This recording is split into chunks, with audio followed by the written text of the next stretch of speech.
lang yung palo, kailangan nasa context ka lang, nasa rhythm ka lang. Pero makikita mo yung mga bata, may sarili na rin silang rhythm eh. Tingin lang natin mali, pero ayun yung rhythm na kailangan natin i-develop sa kanila. Ayun din. Pattern 3.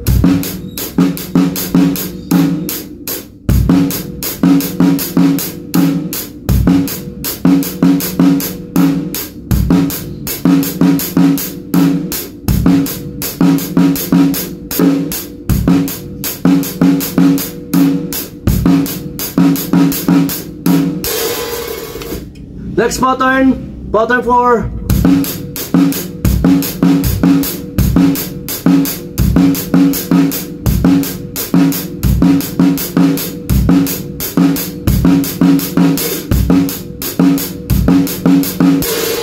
Next pattern, pattern 5. 1 and 2 and 1 and 2 and 3.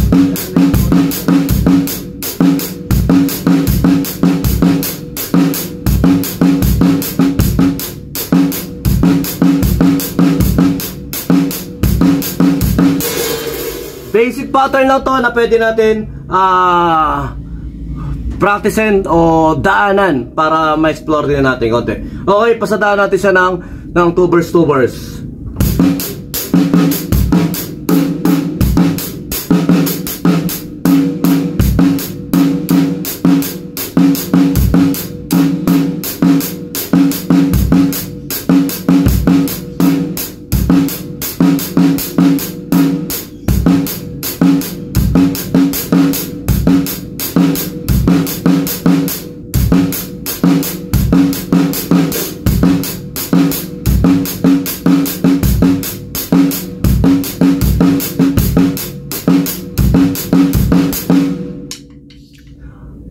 Unti-unti lang mapapamilyar tayo sa bilangan. Tapos sa inyo, ang sinasabi ko, kung ano yung count nyo rin, 1 and 2 and 3 and 4 and pwede natin siyang gamitin sa tom-tom. Katulad doon sa first pattern, 1 and 2.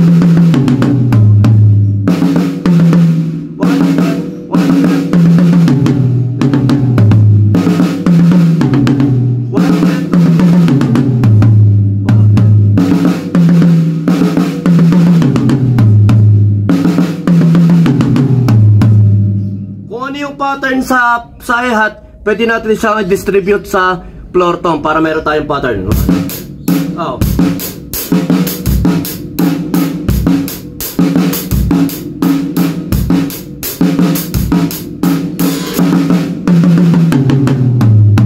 Yan lang, yung pattern na yun para kahit pa paano meron tayong basic foundation ng fill-in hindi ka na mag-iisip ng kung anong piliin ko, ano yung pina-pattern na ganon, pwede nating explore na ayun muna para sa basic pattern ng piliin natin. Ayun lang, maraming salamat.